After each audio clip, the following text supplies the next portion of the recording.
As Pracinhas.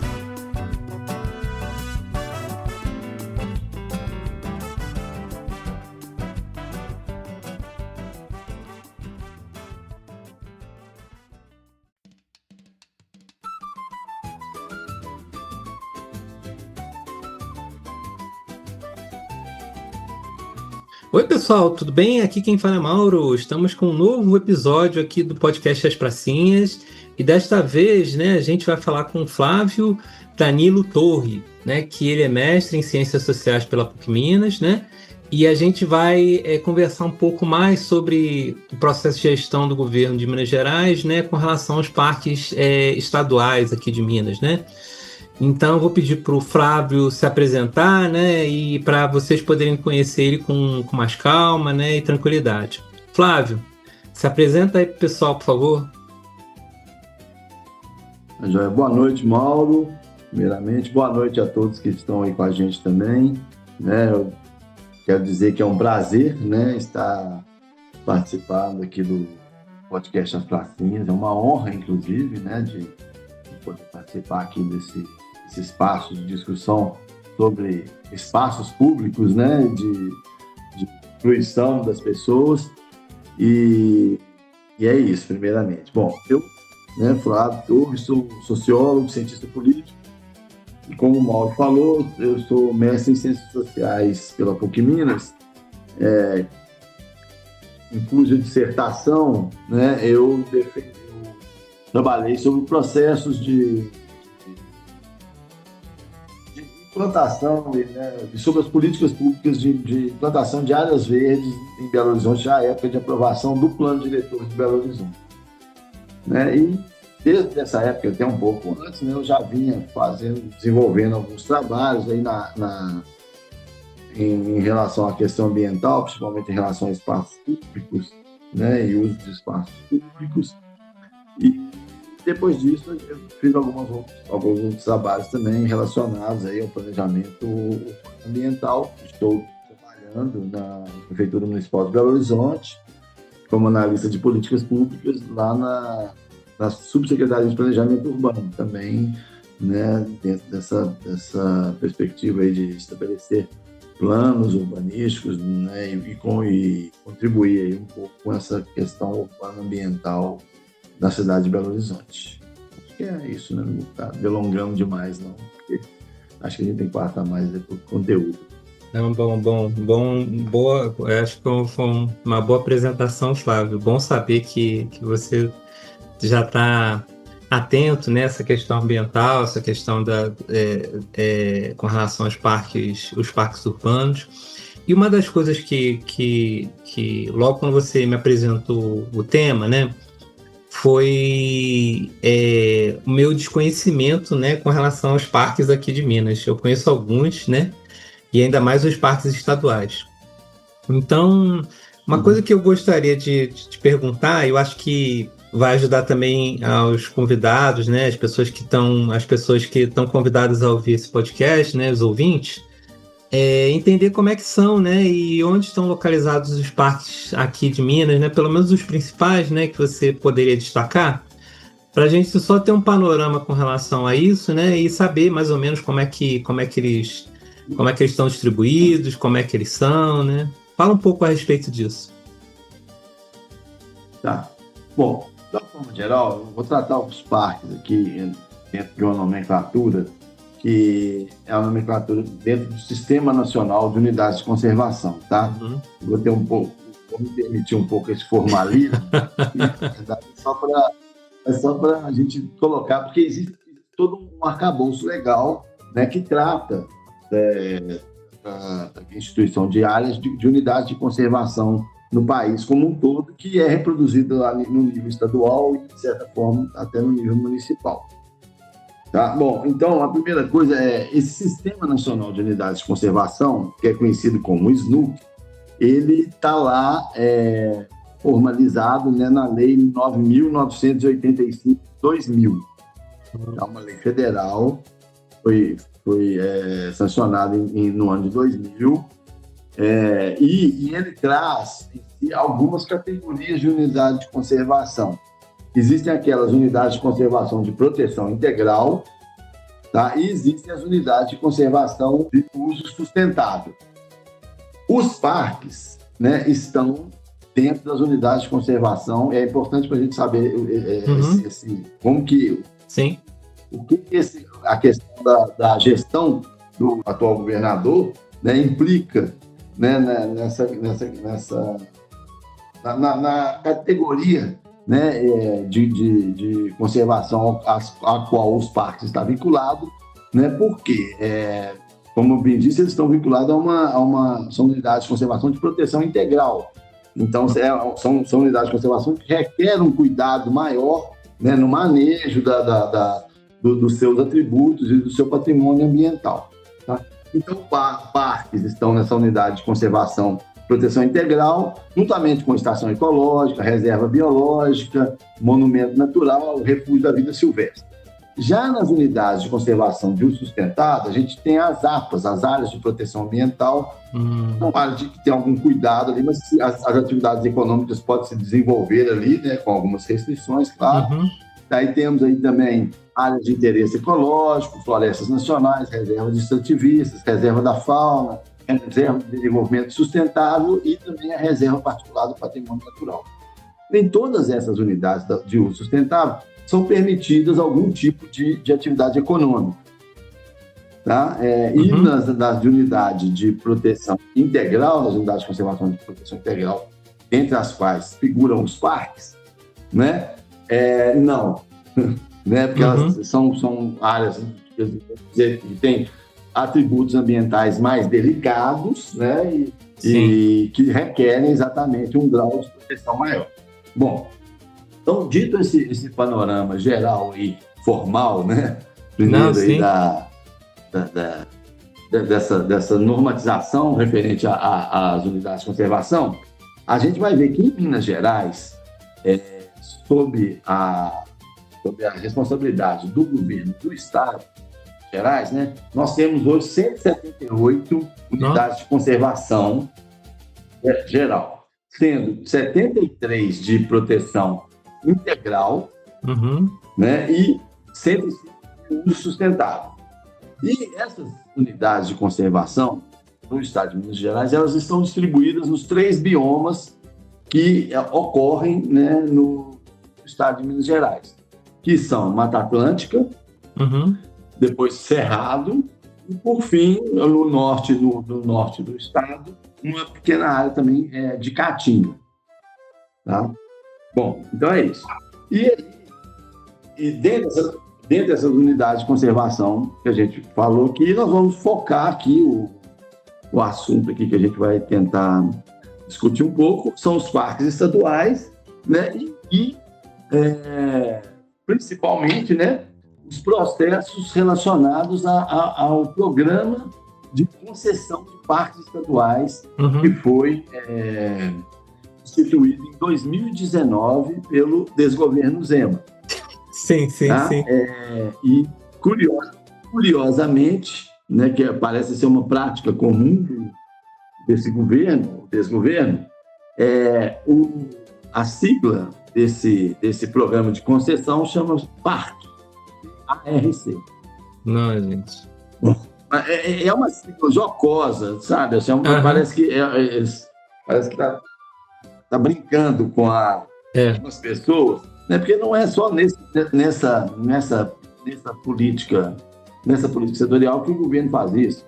Né? Por exemplo, nós temos uma política de mobilidade aqui na região metropolitana de Belo Horizonte, por ônibus em péssimo estado de conservação, muitas vezes, cujo nome é trem, que é uma palavra bem cara aos mineiros, né? Mas aí que significa, segundo o governo, transporte rápido metropolitano. E de rápido e de qualidade também não tem muita coisa, não. Porque os ônibus são terríveis. Bom, e aí o governo Zema, né, está usando aí dessa sigla de forma jocosa, né, para nomear uma possibilidade de cobrar dos cidadãos, né, o acesso a espaços e serviços públicos, né, destinados à preservação ambiental e ao lazer próximo às condições naturais, né? Como se isso não fosse, né, um serviço a ser prestado pelo Estado, só toda a carga tributária que o Estado recebe. Já recebe, tem, né? Uma atribuição, né, de dar um retorno para a população, inclusive em relação ao lazer, né? Porque a vida não é só trabalho, a gente não quer só. A gente quer comida, diversão e arte. Tá certo. Ô Flávio, essa é a sua introdução pro real assunto, né? Colocou o assunto de verdade, né? É uma coisa que eu venho acompanhando, não tanto com os parques, mas com as praças e com outros espaços públicos na cidade, né? Tem muito essa coisa dessa fala liberal, né? Dessa coisa de tentar colocar etiqueta em tudo, né? E aí a gente vai, né? Tipo aquela frase, né? Quando tudo for privado, né? A gente vai estar desprovido de tudo, né? Porque nada será público, né? Então é um problema, né? E aí uma coisa que eu entendo que esse é um momento ruim, né? Porque acaba que esse é o tipo de solução que os liberais trazem, né? Desse processo de PPP, privatização e tudo mais. Mas uma dúvida que eu tenho também, que eu acho que pode ajudar a gente a ter um panorama também, é a gestão dos parques, né? Antes do governo Zema, como é que ela foi? Ela era uma boa gestão? Ela flertava um pouco com essa coisa de privatização? Ou tinha mais investimento do Estado? Como é que foi isso, pelo menos no passado recente, né? Com relação à gestão dos parques? Só para a gente poder ter um breve histórico disso daí. Eu vou trazer alguns dados aqui para vocês. Sim. Assim, falando um pouquinho dessa história, né, tanto do como que foi, né, essa construção desse patrimônio público do Estado de Minas Gerais. Tá? Desde o primeiro parque estadual que foi instituído tá, em Minas Gerais, que foi o Parque Estadual do Rio Doce, em 1944, ali no município de, se eu não me engano, ali, Marliéria, próximo ali do Vale do Aço. Tá? Perto do Vale do Aço, perto ali de Timóteo, Fabriciano, Marliéria, Timóteo, Marliéria, tudo ali. Né? E é um parque grande, e que é a maior área contínua de Mata Atlântica do estado. E também o terceiro maior complexo de lagos do Brasil, né? E lagoas naturais que existem, né? Com várias nascentes de importantes afluentes aí do Rio Doce, né? E aí ele foi motivado justamente porque na época já se registrava um desmatamento crescente na região que já vinha desde o século XIX. Sim. E que foi intensificado no século XX, também muito motivado ali pela instalação de algumas indústrias siderúrgicas ali na região. Né? Que as siderúrgicas precisavam de carvão, né? para fazer aí o processo industrial de redução do ferro, né? Do ferro gusa, para fazer o ferro gusa, e aí, redução do minério de ferro para fazer o ferro gusa, e aí, então, né? Usava-se a madeira disponível à época, né? Era abundante, né? Então tem esse mato todo aí, vamos passar força nesse mato. E aí, né? Então, o governador à época, que era o Benedito Valadares, sim. Né, ele instituiu esse primeiro parque. Depois, passado algum tempo, né, aí já, período da ditadura militar, alguns governadores biônicos voltaram para esse processo de instituição de parques. Eu não vou falar de todos aqui, são 40 e poucos parques. Mas foi um processo, né? Mas começou um processo de instituição de parques. E o que a gente vê é que, assim, desde 1967, com o Parque do Itacolomi, ali em Ouro Preto, Ouro Preto Mariana, né, que foi instituído pelo governador Israel Pinheiro, praticamente todos os governadores instituíram pelo menos um parque na sua gestão. Dentre os governadores que foram eleitos, né, a partir de 1982, todos eles instituíram um parque, pelo menos uma unidade de conservação, um parque de conservação de proteção integral durante os mandatos. Tá? Todos não. Nós temos uma exceção. Aí a exceção é ele. Não é muito difícil de adivinhar. A exceção, infelizmente, ainda nos é atual. Gente. Então, todos os governadores eleitos pelo povo, pela população de Minas Gerais, desde 1982, na retomada das eleições para governador, todos criaram unidades de conservação e proteção integral, parques, menos o ocupante do governo, né, o Pompeu Sempre. Bom, e aí ele se junta a dois nomes, né, da época da ditadura, que é o Ronaldo Pacheco e o Magalhães Pinto, que também não fizeram. Não fizeram, né? Não instituíram nenhum parque. E aí você me pergunta, depois desse breve histórico aqui, né? Sim. Cabe aqui enumerar, né, assim, quantos parques cada um fez, então, aí fazer uma propaganda, né? Isso, inclusive, vai estar dentro de um artigo de um livro que a gente está lançando, que é uma análise sobre o governo Zema em várias políticas setoriais, e eu fiquei responsável, né, por escrever sobre essa questão exatamente da privatização dos parques, que é o que a conversa que a gente está fazendo aqui agora. Antes desse governo atual,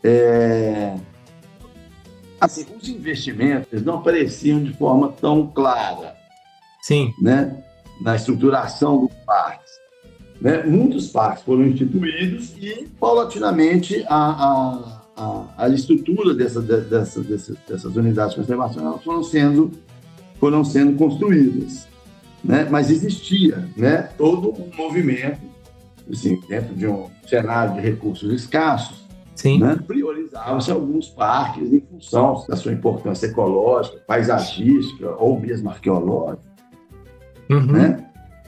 E também os outros fatores de proximidade, de possibilitassem a visita desses parques, para que nesses parques fossem estabelecido algum tipo de infraestrutura que permitisse o uso das pessoas, né, de acordo com algumas regras de conservação, né, e de preservação dos atributos ambientais do lugar. Afinal de contas, né, um parque estadual, o parque é para ser usado, mas com algumas restrições de uso.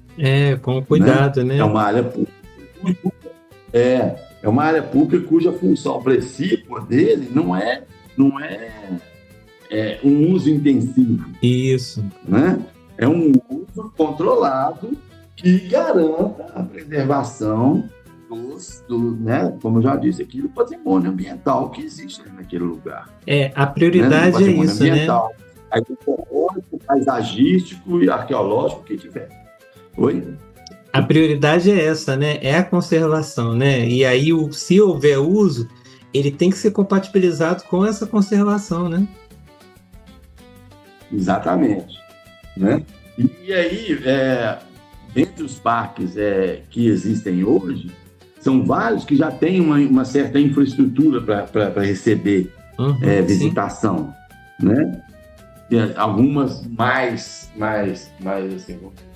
bem acabadas e mais estruturadas e bem acabadas, e outros ainda em processo, né, de implantação, que é até normal. E a gente tem tanto o parque mesmo, o Parque do Rio Doce, né, o primeiro a ser instituído, tem o Parque da Itacolomi, lá em Ouro Preto, tem o Parque de Bitipoca, lá na região dos Juiz de Fora, tem o Parque do Sumidouro, aqui em Lagoa Santa, o Parque Estadual do Rio Preto, no município de São Gonçalo do Rio Preto, tem o Parque do Rola Moça, aqui na região metropolitana de Belo Horizonte, que pega um pedaço de Belo Horizonte, o Parque Estadual do Peruaçu, né, que é lá no norte de Minas, que são as maiores cavernas, uma das maiores cavernas que tem no país, né? E outros parques menos conhecidos, né, como Nova Baden, Serra do Brigadeiro, Pico do Itambé, ali na divisa do Cerro com Santo Antônio do Itambé, também é um parque que já está com uma certa estrutura para receber pessoas, o Parque Estadual de Biribiri, ali em Diamantina. Então, a gente tem vários, né, parques que estão aí nesse processo que já podem receber pessoas, né, e com alguma infraestrutura de visitação.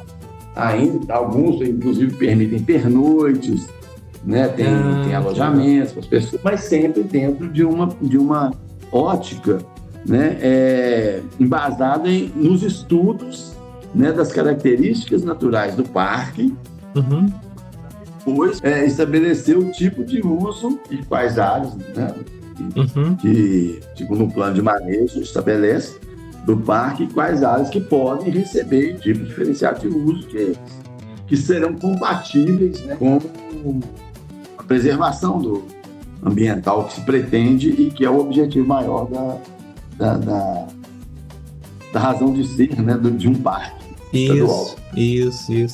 Então, nunca teve alguma unidade e da forma, até certo ponto, agressiva que está sendo levado esse programa de concessão, né, de parques estaduais, que está sendo feito agora nesse governo desde 2019. Programas que têm associados a esse programa e a forma como ele está sendo implantado.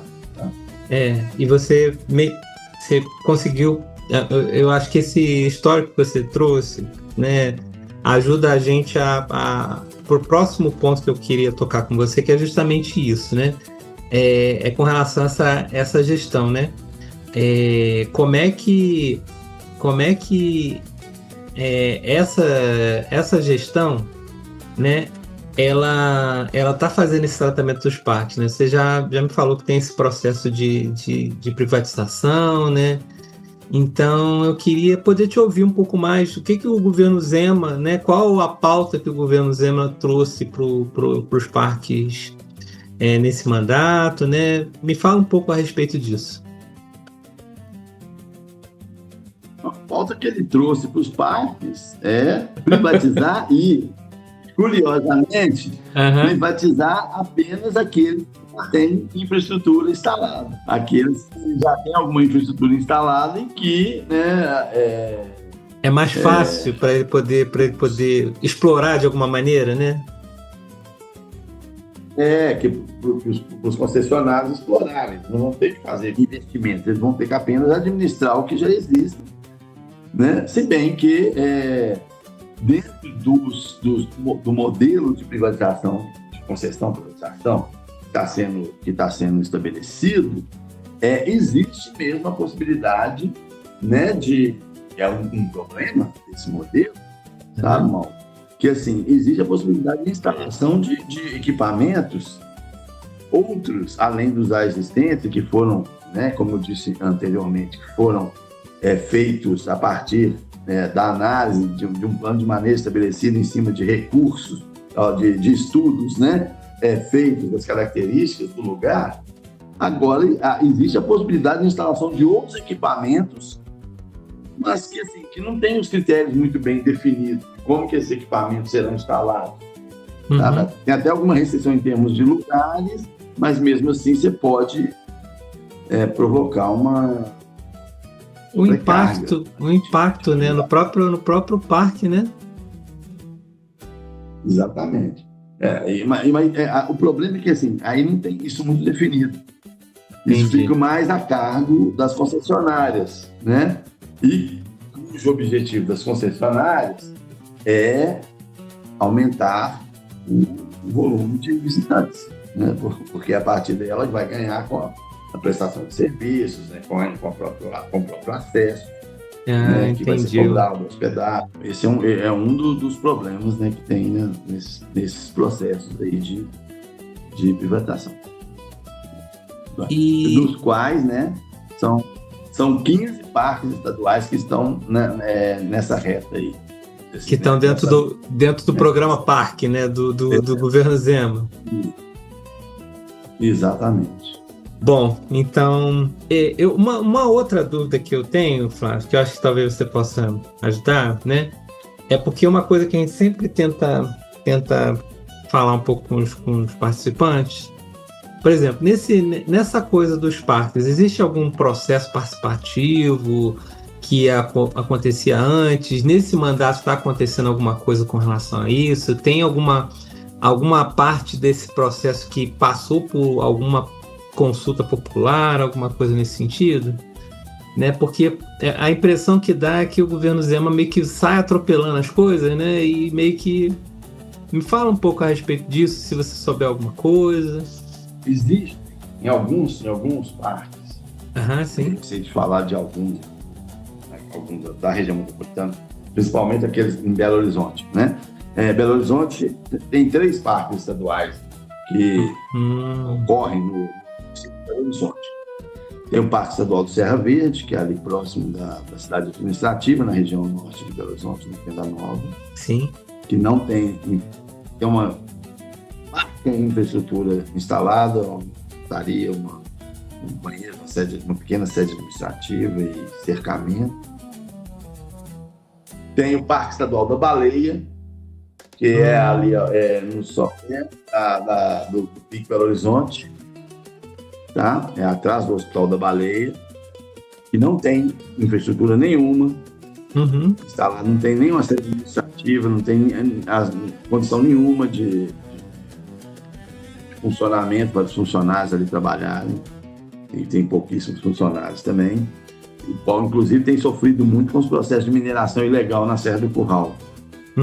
Porque, como a mineração ela se dá na outra vertente de onde existem as nascentes, sim, uma parte das nascentes do parque, essas nascentes têm diminuído o volume de água ali em função do rebaixamento do lençol freático, que foi provocado pela mineração ilegal que existia ali, ao sopé do Pico Belo Horizonte, né? Que finalmente está interrompida agora. E tem também o Parque Estadual da Serra do Rola Moça, que aí pega outros municípios também, como Brumadinho, Nova Lima, Belo Horizonte, e essa ali perto do Barreiro, né? E na região do Barreiro ali, também com entrada ali pela saída próxima, a saída do Rio de Janeiro ali, pelo Jardim Canadá, tá? Eu sei que, sobre a questão dos passos, né, participativos aí, tanto o Parque do Rola Moça, quanto o Parque da Baleia, Parque Estadual da Baleia, eles têm instituído umas comissões consultivas, tá? Sobre o parque, de gestão do parque. Mas, agora eu não vou lembrar da composição específica de cada um, tá? Mas, de forma geral, a composição ela participantes da sociedade civil ligados a movimento ambientalista ou da comunidade ou comunitários, ela é bem restrita, tá? Eu sei porque eu já fui conselheiro, né, pela associação aqui de Belo Horizonte, eu já fui conselheiro do Parque Estadual da Baleia. Sim. Durante 2 mandatos, e a nossa atuação é bastante prejudicada, tanto pelo fato, né, de ser uma comissão consultiva, né, ou seja, ela tem que contar com a boa vontade, muitas vezes, dos gestores, quanto pela questão quantitativa também, que se você colocado face a participantes da sociedade civil que representam interesses econômicos, por exemplo, sim, você está prejudicado. Tá? No caso do Parque Estadual da Baleia era menos, porque lá os interesses econômicos não eram tão manifestos assim, né? Como no caso, por exemplo, do Parque Estadual da Serra do Rola Moça, que existem mineradoras em volta e até dentro do parque. Né? Interessadas, né? Dá a volta numa cava, assim, sabe? Então tem uma pressão muito grande ali sobre o Parque Estadual da Serra do Rola Moça. Mas então, assim, institucionais, tem essas formas de participação. Eu não sei te dizer, aí agora eu não sei te dizer em quais outros parques tem esse tipo de formato, né, de participação da sociedade civil. Se eu não me engano, no Ibitipoca, eu não sei mais como que está hoje. Tá? A priori, existe um processo participativo, sabe, Sim. Mauro? Nesse programa, né, de privatização. Né? Eu queria pedir só licença para eu ler aqui no Pode, fica à vontade. Do governo, né, o principal objetivo do programa de privatização dos parques. E a gente discute um pouco em cima disso também. Sim, tá? sim. Então, o principal objetivo desse programa de concessão seria desenvolver e implantar modelos de parcerias e concessões ambientais voltados para o aprimoramento e diversificação dos serviços turísticos ofertados nas unidades de conservação estaduais, de forma a garantir o cumprimento dos seus objetivos de criação, o aproveitamento sustentável das potencialidades econômicas existentes, a maior eficiência na gestão e conservação da biodiversidade, bem como a geração de benefícios sociais e econômicos para as comunidades do seu entorno. Tem algumas coisas aqui que são meio uns jargões, né, que a gente coloca no objetivo aqui para amaciar, né, tipo eficiência na gestão e conservação da biodiversidade, geração de benefícios sociais e econômicos para a comunidade do entorno, mas no início a gente vê que eles deixam transparecer, né, que os objetivos são múltiplos, né? Modelos de parceria de concessões ambientais voltados para o aprimoramento e diversificação dos serviços turísticos ofertados na unidade de conservação. Ou seja, o foco sai da preservação ambiental para ser o turismo, né? Isso eu cheguei a ver algumas manifestações de especialistas da área do turismo, né? Professores da área do turismo, estudiosos, turismólogos, né? E falaram que isso é um complexo desconsideração dessas unidades de conservação, como a gente já tinha falado no início. Né? São os próprios especialistas, né?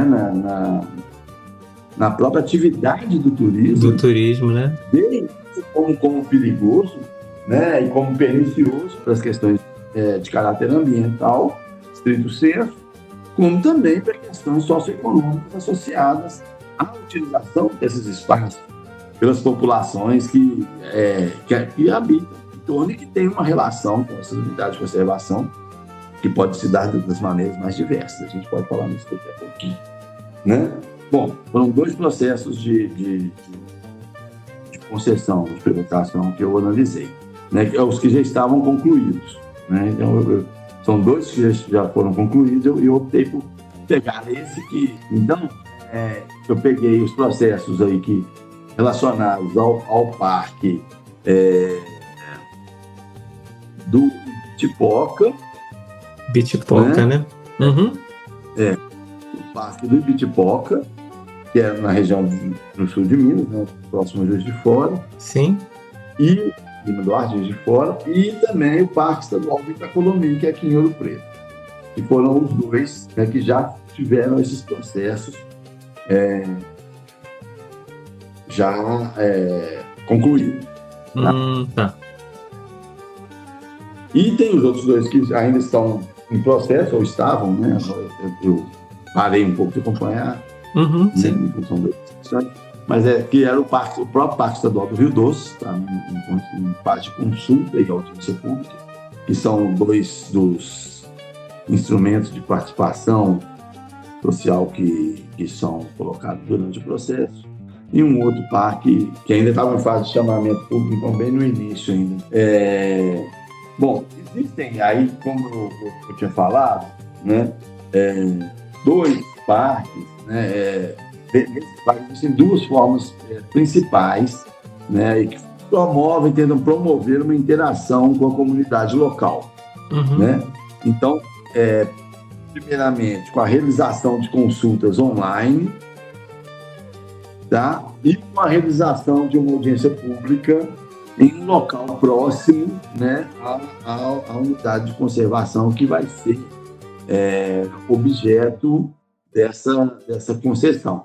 O que eu consegui ver a partir da análise documental que foi feita, principalmente a partir da análise dos documentos produzidos pela Secretaria de Estado de Meio Ambiente e Desenvolvimento Sustentável, SEMAD, né, nesse processo, essas formas de participação eram um pouco limitadas, seja em relação ao acesso efetivo, né, à extensa documentação necessária para ser produzidos para tentar justificar as medidas de privatização, ou mesmo pela estruturação dos próprios eventos em si, tá? Que tinha uma série de problemas, tanto do ponto de vista operacionais, assim, do desenvolvimento do evento em si, como também alguns outros problemas de caráter socioambiental ao contexto, né, no qual esses eventos eram realizados. Em relação, por exemplo, né, em relação às questões mais operacionais, vamos durar aqui, então. O caso dos parques que já tiveram os processos concluídos, né? Ambos tiveram essas consultas públicas e ambos tiveram também audiências públicas próximas aos locais onde foram realizados, onde estão as unidades de conservação. Onde estão as unidades. Né? Isso aí, ok. Então, tem uma coisa estrutural delas que eu acho importante dizer, que é um aspecto positivo, que elas têm uma isonomia dos processos para todas as unidades de conservação. Isso é importante do ponto de vista estrutural. Isso é bom, né?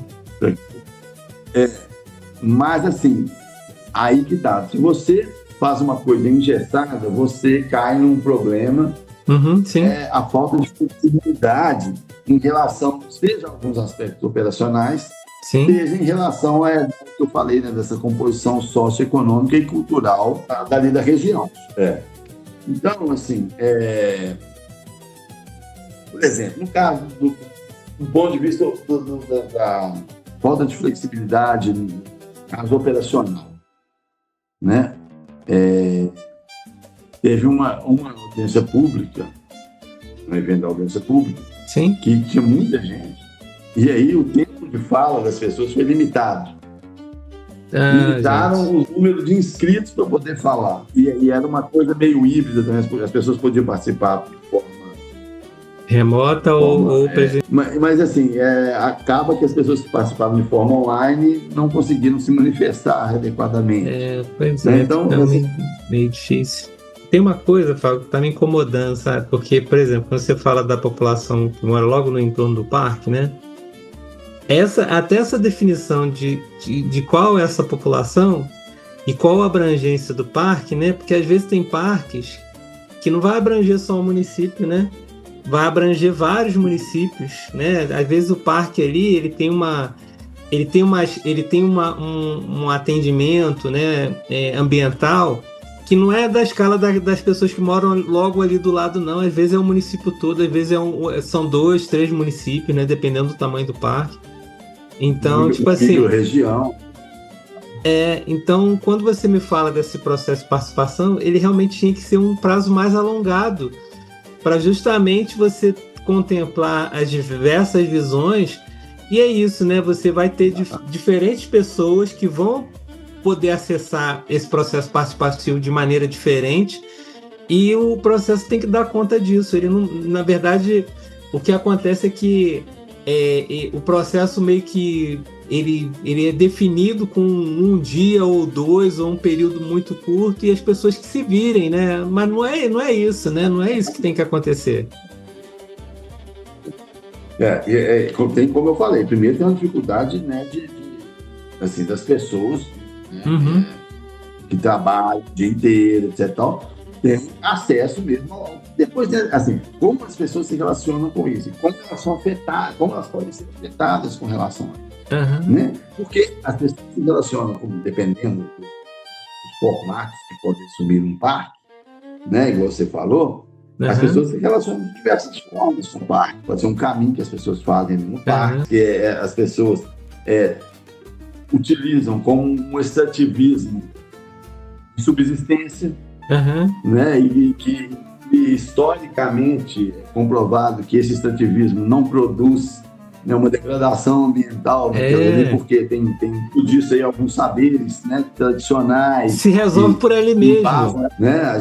Aí tem o exemplo do Parque Nacional da Serra do Cipó, por exemplo, né, que tem colhedeiras de sempre-vivos, né, que fazem isso há décadas, né, e isso nunca impactou, né, nos atributos naturais do parque. Né? E outros modos tradicionais de vivenciar e também de preservar os atributos ambientais daquele lugar, que é o que dá sentido para a vida dessas pessoas que vivem. Sim, né, muitas vezes. Então, essa questão que você falou, né, desse processo meio atabalhoado, né, apressado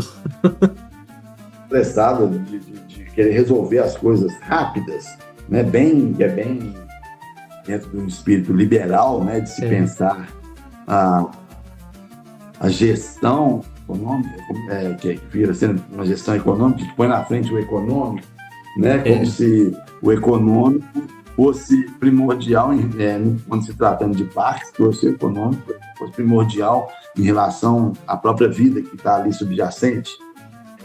Não existe nenhum tipo, nenhum tipo de menção a tentativa de identificação dos grupos prioritários que têm uma relação de forma específica, né, com o parque, nada a respeito disso.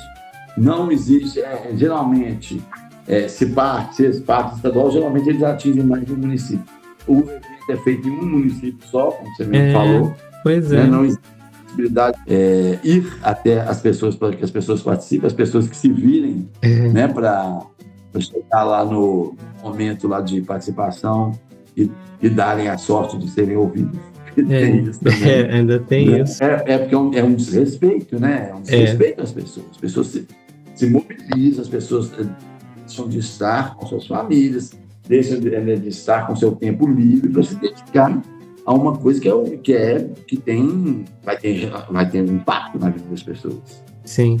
Né? E chega lá, você dá uma fala de 2 minutos para a pessoa, 2, 3 minutos para a pessoa e olhe lá. E olhe lá, assim, é uma coisa bem complicada. E aí, uma das coisas que me chamou muita atenção também é que, assim, nesses processos participativos, na lista de presença, as pessoas se identificavam apenas com nome, telefone, contato.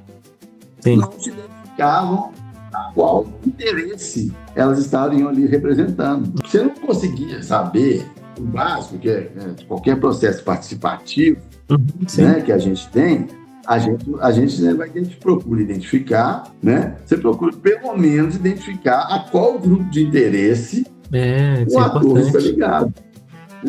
Se é popular, se é empresarial, se é governamental, ou se é um grupo técnico.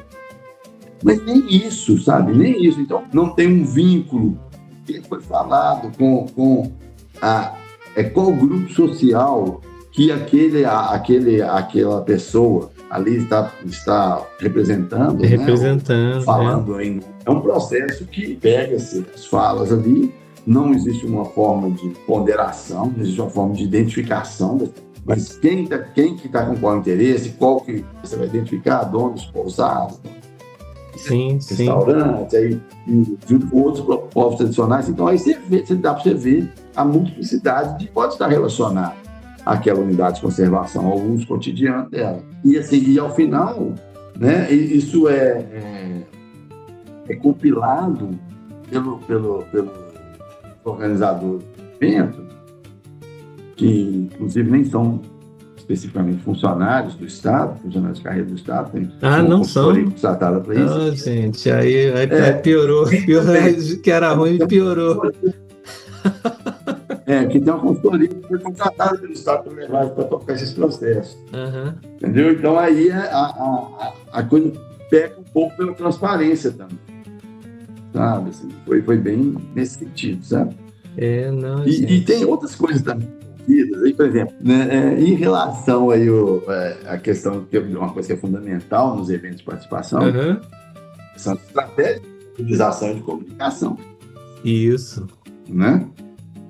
E aí, não consegui identificar a questão de alguns materiais gráficos, sabe, que foram divulgados nos locais, nas reuniões, foram apenas chamadas, né, no site, né, da SEMAD. Sim. São chamadas digitais, é uma coisa que não atende, né, a totalidade da população. É uma coisa meio complicada. Né? Assim, se você faz uma coisa de mobilização. É um desenho de processo participativo que ele é isso, né? Ele não tá ali para realmente fazer a escuta adequada, né? Ele tá ali para cumprir uma tabela, né? O próprio tempo, né, entre o que foi precisado, vamos chamar assim, no site da SEMAD. Olha, vai ter audiência pública dia tal, aí dá os documentos lá no site. Mas você vai ver os documentos, tem coisa de 1000 páginas, tá? Para ter uma audiência, tipo, um mês depois. E até o próprio retorno para a população depois do processo, né? O que resultou desse processo, né? É um negócio muito esquisito, né? Quer ver? Ó, eu tenho algumas coisas aqui, ó. Por exemplo, né, processos que aconteceram, a questão desses prazos. O aviso da abertura da consulta pública online e da realização da audiência pública foi publicado no Diário Oficial do Estado, né, no Minas Gerais, numa data emblemática, inclusive, dia 30/12/2021. 30 de dezembro de 2021, você publica um chamamento para participação online e audiência pública. Tipo assim, todo mundo tá pensando em tudo, menos no processo, né, participativo. Menos no processo, por mais que exista o burburinho ali, tal, né, que sempre existe. Sim. De dezembro, ninguém vai ficar olhando o Diário Oficial do Estado. Não vai. Né? Venhamos. A assinatura do regulamento da audiência pública foi publicada em 26 de janeiro, menos de um mês depois, né? E as reuniões da audiência pública já foram, regulamento da audiência pública 26 de janeiro.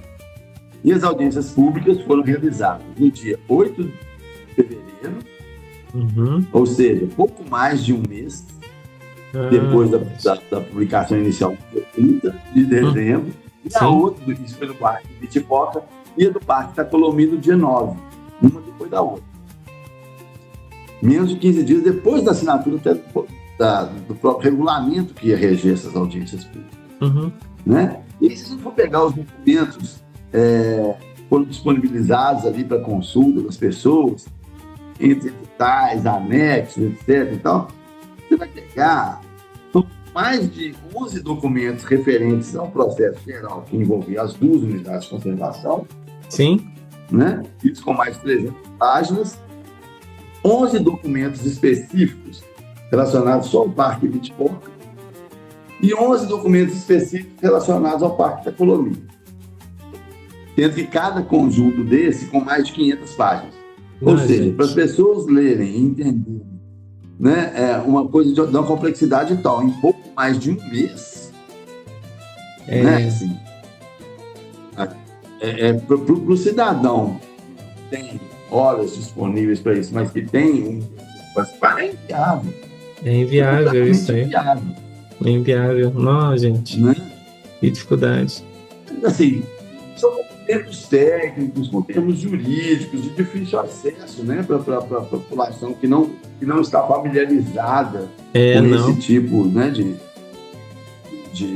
prática, mesmo para quem já é, né, experimentado, vamos assim dizer, nessa questão ambiental e de legislações que envolvem, né, essas questões, já não é uma coisa simples. E aí você leva 40 dias, né? Então, assim, e aí você vê o reflexo disso, né, nos resultados do processo de participação.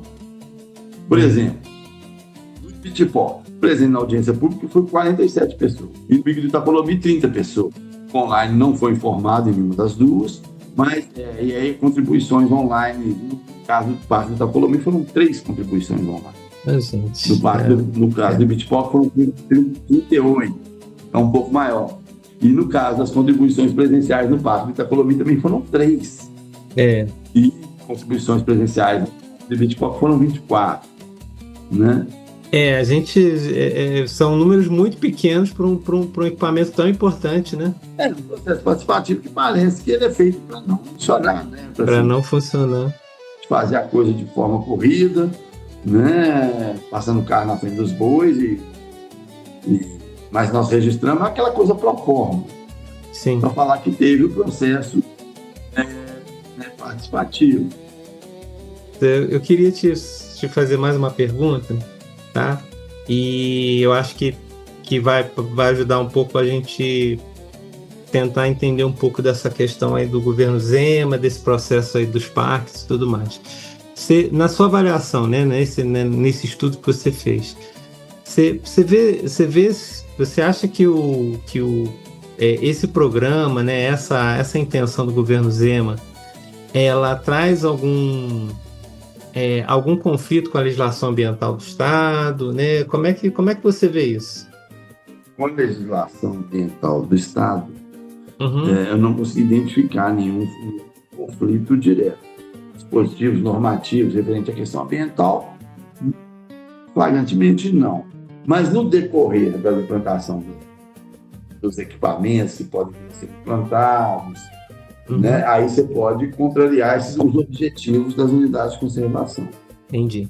Né, porque o foco passa a ser, por exemplo, um turismo ali que é controlado, uma capacidade de carga X, né, que você limita, etc. e tal. Os objetivos lá, os objetivos econômicos se sobressaem. Ampliar o público acima de tudo, né? Exatamente. Entendi. E mais, né, assim, aí tem uma peculiaridade aqui, eu esqueci de falar, mas que, assim, a parte da infraestrutura, a gestão da infraestrutura e do recebimento e acolhimento dos turistas, aí fica por conta da concessão. A manutenção das questões fica tudo por conta do Estado. É mesmo? Nessa parte. Eu esqueci de falar. Aí é mole, né, José? Aí é fácil demais. Não, que patifaria, gente. Não, me dá um ódio disso, Flávio. Assim, eu igual eu te falei, eu não sei, eu não consegui identificar, né, assim, nada flagrantemente ilegal, contrário, né? à legislação. Entendi. Mas também algum conhecimento, mas não tem essa formação. Para poder afirmar categoricamente, né?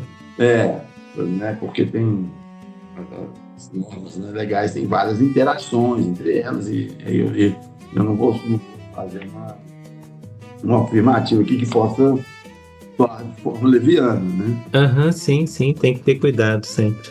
Ele seria, acho que, uma análise mais aprofundada, né? Do ponto de vista jurídico, né? desse...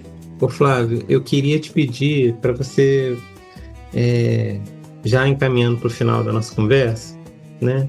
Eu queria pedir para você fazer suas considerações finais, você falar o que você tá querendo, né? Fica à vontade para poder dar um recado pro pessoal que está ouvindo o podcast. Eu acho que sim, né? Preocupação, primeiro, né? Sim. Levou, inclusive, a fazer essa pesquisa, com a manutenção, né, do patrimônio ambiental, paisagístico, ecológico e até arqueológico, que, porventura, venham a existir dentro, né, dos parques municipais, dos parques estaduais. Sim. Porque, inclusive, muitos deles foram fundados a partir de estudos científicos. Foram feitos em determinados lugares, a relevância, né, que aquele aquele sítio ali tinha, né, em relação como representativo, né, de uma determinada formação, seja formação geológica, né, de relevo ou mesmo, né, de composição ecológica de atributos naturais, como água, nascente, biomas, como Mata Atlântico, Cerrado e até da Caatinga. Então, acho que a principal preocupação é essa. E dessa preocupação advém outra, que é o futuro dessa unidade de conservação. Você vê alguns parques, por exemplo, de patrimônio ambiental ali existente mesmo, né? E alguns estão na mira aí de um processo de privatização. Né?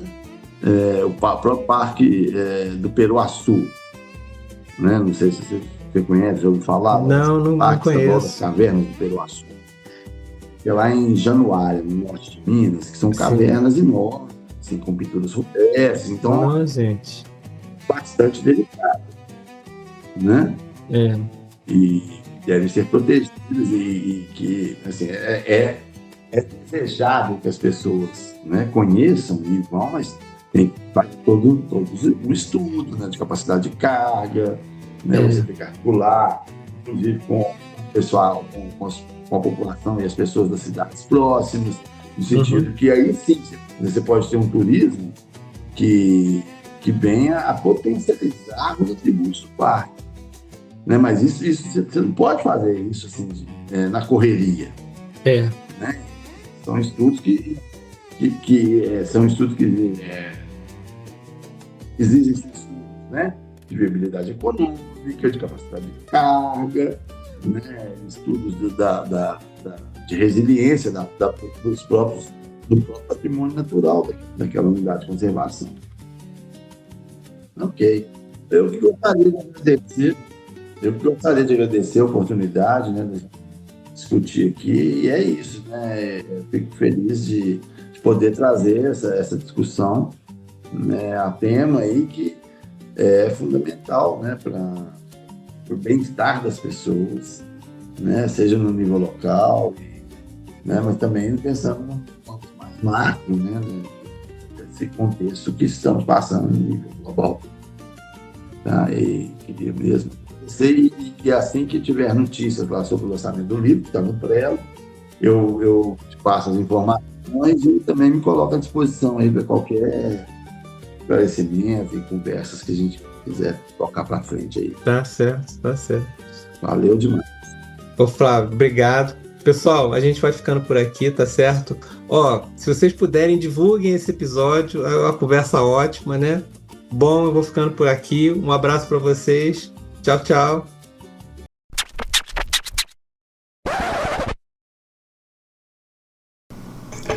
Oi, pessoal.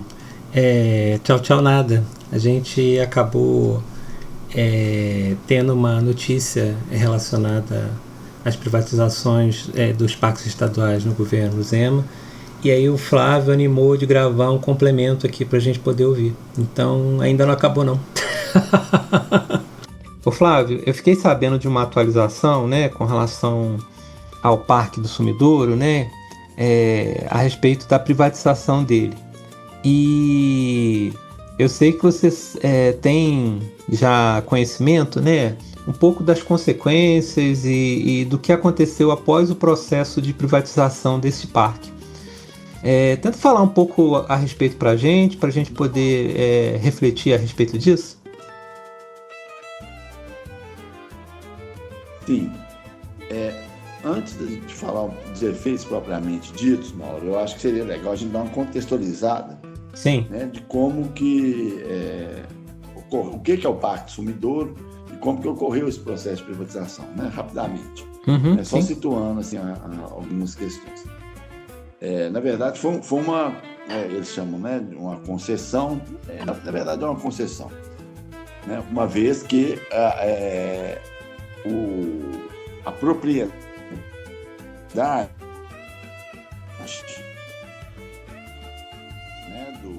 do Estado. Essa concessão foi feita em 2021, né, ainda no primeiro mandato do Romeu Zema, né, ela envolveu o que foi chamado de Rota das Grutas Peter Lund. Tá? Peter Lund, para quem não conhece, foi um naturalista dinamarquês, né? E que ele esteve no Brasil no século XIX, agora eu esqueci os séculos. Tá? Vou falar aqui, o século XVII, XVIII ou XIX, depois você confere e aí você, né, dá a informação corretinha. Mas assim, e que ele é considerado, né, o pai da arqueologia e da paleontologia brasileira, cujos grandes achados dele foram feitos aqui, justamente aqui na região, né, de Lagoa Santa, Pedro Leopoldo, na região do Karst, aqui, né, ao norte da região metropolitana de Belo Horizonte, onde tem muitas grutas, né, e terranos, etc. Então, como eu disse, essa Rota das Grutas Peter Lund, ela, que foi objeto dessa concessão, ela envolveu 3 unidades de conservação estaduais, né? O Parque Estadual do Sumidouro é um deles, né? Ele se situa nos municípios, né, de Lagoa Santa e Pedro Leopoldo, tá? E tem como atrativos principais, que são os mais chamativos, né? Tem a Gruta da Lapinha, que é conhecida, né, pelos seus peleotemas bem diferenciados e bem exuberantes, tá? Tem a Lapa e a Lagoa do Sumidouro, que dá o nome ao parque, né? Que é um lugar onde existem pinturas rupestres, né, muito importantes. E também é o lugar, né, na Lapa do Sumidouro, é o lugar onde foi encontrado um fóssil, né, do homem, chamado Homem de Lagoa Santa, que deu origem aí ao chamado hoje de Luzia. Né? Sim. Tem também o Museu do Castelinho, que reúne parte desses achados e descobertas aí do Peter Lund, e também a Casa de Fernão Dias, que foi onde o Bandeirante, a gente deixa para lá, né, que ele morou um tempo. Tá? É importante a gente ver que assim, esse espaço, né, pelo acervo arqueológico que existe ali, ele é um patrimônio de valor inestimável para a própria humanidade, né, porque ele traz pistas importantíssimas sobre o povoamento da América do Sul. E aí requer todo um cuidado, né, para você não vir a prejudicar espaços que estão ali nesse território, que ainda não vieram a ser escavados e que ainda pode ter muita coisa para ser descoberta, como ainda é hoje estudado, né, pela UFMG, tem estudos de arqueologia da UFMG que são realizados lá. Bom, então, voltando um pouquinho, né, essa concessão dessa Rota das Grutas Peter Lund, que envolve essas 3 unidades de conservação, ela foi oficializada no Diário Oficial de Minas Gerais, né, em 23 de fevereiro de 2021. E ela concedia a uma empresa chamada Parques Urbans, uma coisa assim, vou conferir aqui daqui a pouco para você, né? A exploração, né, econômica do ecoturismo e a prestação de serviços de apoio à visitação nessas unidades de conservação para essa empresa por 28 anos, ao custo de R$ 68,04. É isso mesmo, R$ 68,04. Por 20 anos, o que dá aí uma média de 21 centavos por mês, né, porque a empresa paga, ou pagou, né, já deve ter pago, deve ter sido à vista, né? Pois é. Não é um valor tão dispendioso assim para a empresa. Né? E para ela prestar esse serviço. o importante a gente ressaltar nisso aí é que os custos com a preservação e manutenção do espaço natural fica com o IEF, Sim. com o Estado, que é o IEF, o Instituto Estadual de Florestas. Então, eles vão receber durante 28 anos, né, a cobrança pela prestação de serviços de ecoturismo e, né, de apoio à visitação, e não tem que pagar mais nada para o IEF. Tem umas taxas, uns percentuais pequenos, né, em relação ao número de visitantes, mas é uma coisa bem irrisória, sabe? É coisa de 1,5%, uma coisa assim. Bom, então tem essa coisa aí. O que acontece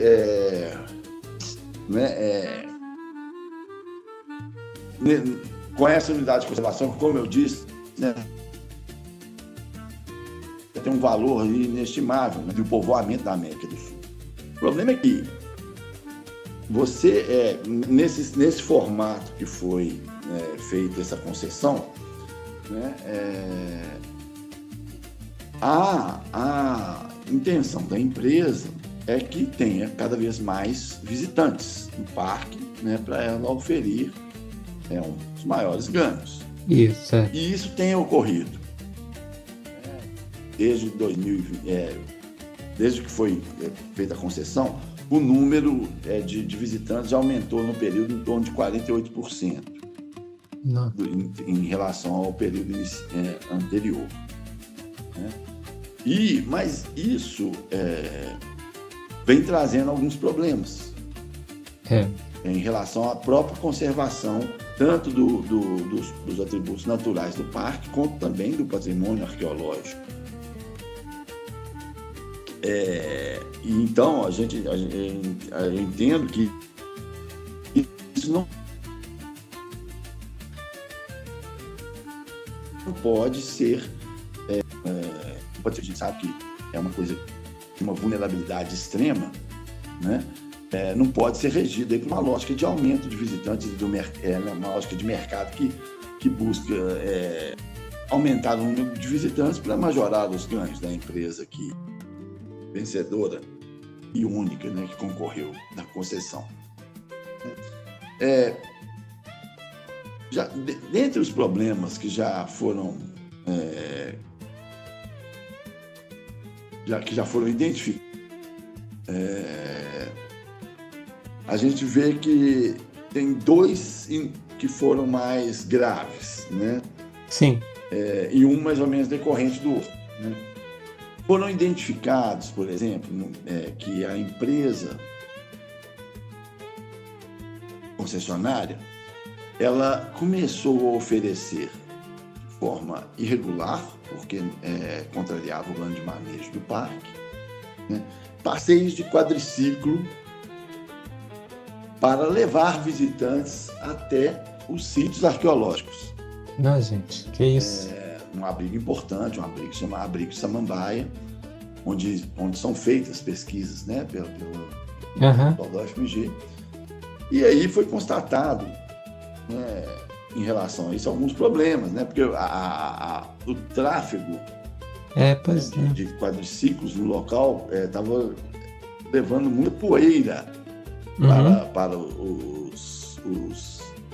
esses sítios arqueológicos, descaracterizando o local, e além do mais, foi identificado também pisoteio, né, por visitantes nas áreas de escavação da própria UFMG. O pessoal não devia estar lá, né? Não. E isso tudo documentado, né, pela equipe da UFMG, por um laudo técnico, né, num relatório técnico que foi assinado por um arqueólogo da UFMG. E isso tudo depois foi levado ao Ministério Público de Minas Gerais, que abriu 2 inquéritos para investigar isso aí, né? Bom, além disso, né, essa questão, né, dos quadriciclos, da forma como ela foi feita, denota uma total irresponsabilidade do governo do Estado em relação a esse patrimônio, né?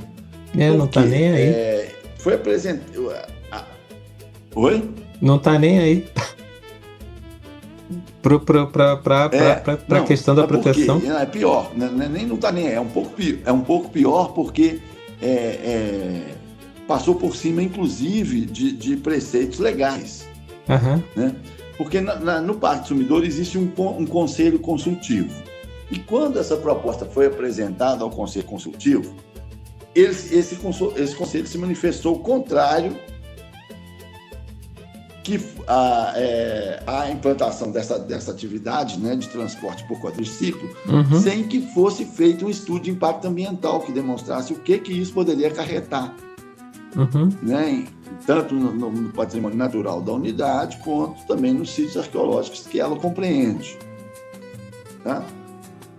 E aí, o que o IEF fez, o Instituto Estadual de Floresta, que é o gestor, né, das unidades de conservação do Estado de Minas Gerais? O Instituto Estadual de Floresta, sob os auspícios aí do governo Zema, ele passou por cima da indicação do Conselho e autorizou a operação de qualquer jeito.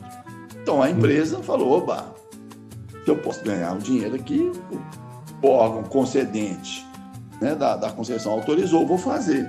E aí teve os problemas que vieram a ser identificados, né, como documentado no vídeo da professora da UFMG.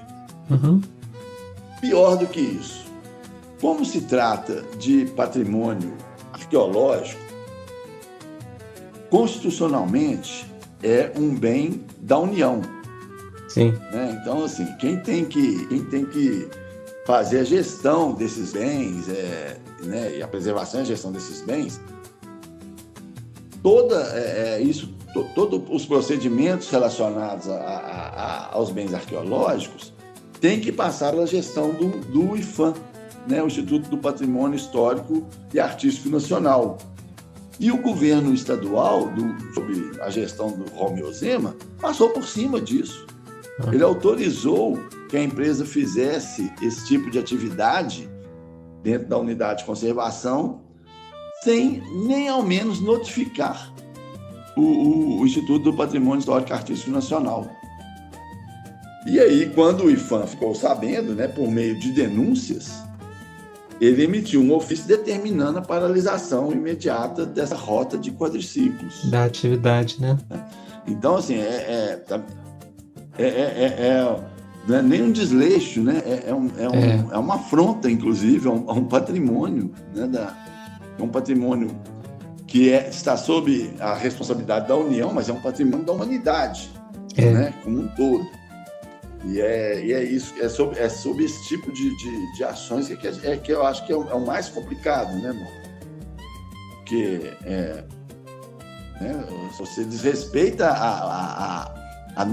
você desrespeita não só as normas vigentes, né, de proteção do patrimônio em relação a quem é o órgão por direito, né, que é o gestor desse patrimônio, que é a União, o órgão da União, que é o IPHAN, mas assim também você desrespeita o valor, né, intrínseco ao próprio bem em si, né, que é a história da ocupação da América Latina.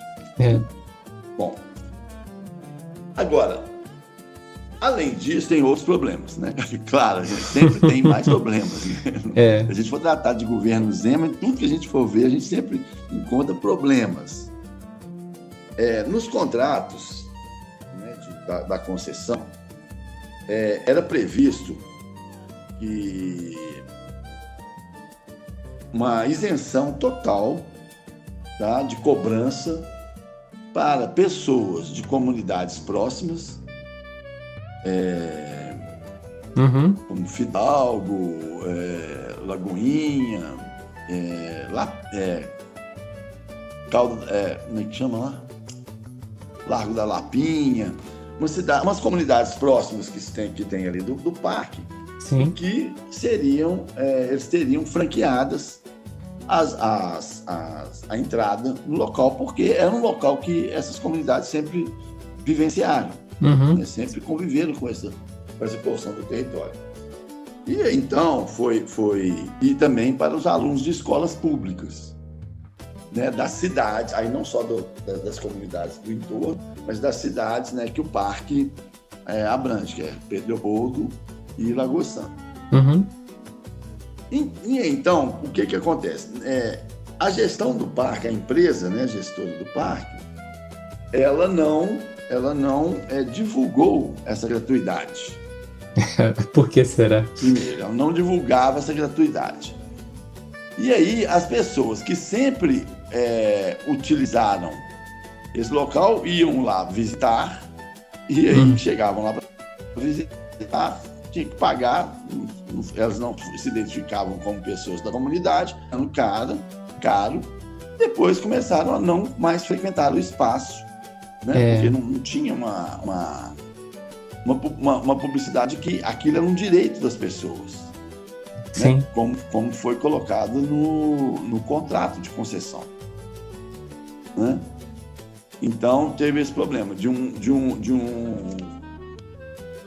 afastamento, né, das comunidades que sempre utilizaram aqueles espaços do parque, né? E também um outro problema é que para as escolas públicas também estavam sendo cobrados. Não, é mesmo? Taxas de serviço, né? E isso tudo foi colocado, inclusive, para o Ministério Público com provas, né? Com comprovantes de pagamento das escolas, né? Que foram demonstrados isso, pelo pagamento de serviço.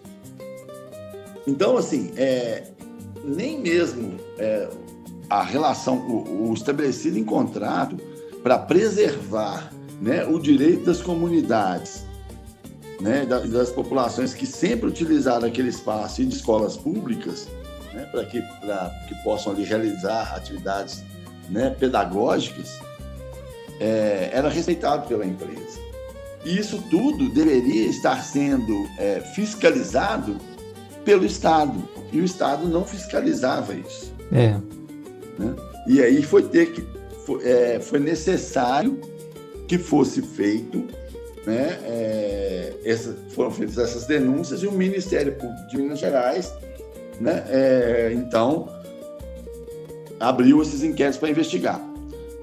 Teve algumas respostas, né, da empresa, e ainda, pelo que eu tenho noticiado, o inquérito ainda não foi finalizado. O inquérito não foi finalizado, né? Pelo que eu tenho notícia, ainda não. Tá? E ainda a empresa alegou que a cobrança das escolas não era para o ingresso, mas era por outros serviços que a escola pedia. Coisas assim que não tem muito a ver, porque no contrato estava estabelecido que a isenção para as escolas seria para todos os espaços do parque. Sim. Entendeu? E as pessoas também, elas teriam que ter acesso a essa informação do direito, e não tiveram. E aí, então, a empresa se retratou e falou que iria processar um plano, né, de divulgação do direito das pessoas das comunidades em volta. Mas, assim, né, acho que o que a gente pode tirar disso tudo é que, por mais que essas garantias estejam num contrato de concessão, o órgão que é o responsável por fiscalizar esse tipo de concessão, ele não se empenha, não só ele não se empenha, né, em fazer valer o que está no contrato, mas como também ele é leniente,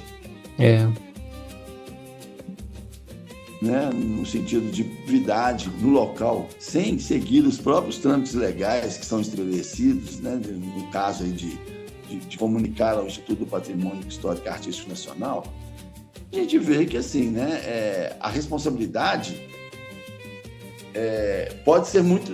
a irresponsabilidade desses órgãos pode ser muito danosa para o patrimônio. O bom é que teve denúncia, né, de moradores e de professores das escolas que levou o IPHAN a embargar esse tipo de atividade lá, né? E levou o Ministério Público a investigar, mas se não tem esse tipo de movimentação na comunidade, a coisa acontece e que pode trazer danos irreversíveis aí a um patrimônio, principalmente nesse caso, que é um patrimônio de uma delicadeza, né? Tratando de fósseis, né? Então, assim... Você me falando isso, tem duas coisas que me incomodam, né? Esse descaso com esse patrimônio, né? E a questão dessa fragilização da relação com a comunidade, né? Tanto em ignorar o que o conselho falou, quanto em não atender essas questões mínimas do contrato que trariam a comunidade para mais perto do parque, né? É muito, muito complicado. Porque a gente está falando de um uso que era um uso corriqueiro das pessoas. Né? As pessoas, esse era um espaço público que as pessoas utilizavam e que viram, né, o seu acesso cerceado em determinado momento por uma ação, né, assim, por uma não ação, né, uma não ação deliberada da empresa de não comunicar às pessoas o direito que elas tinham.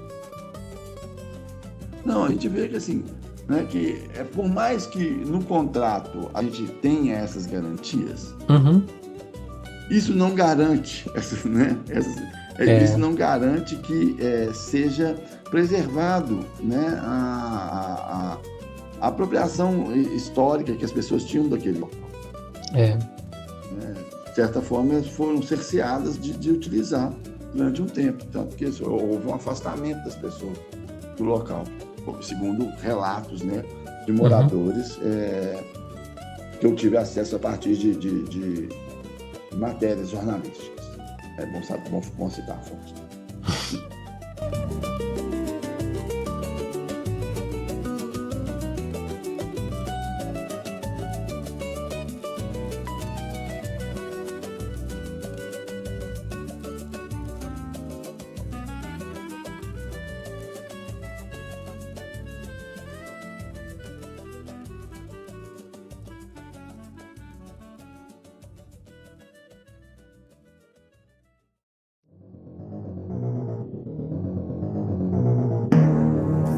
Editado por Mauro César e revisão de áudio por Marcos Oliveira.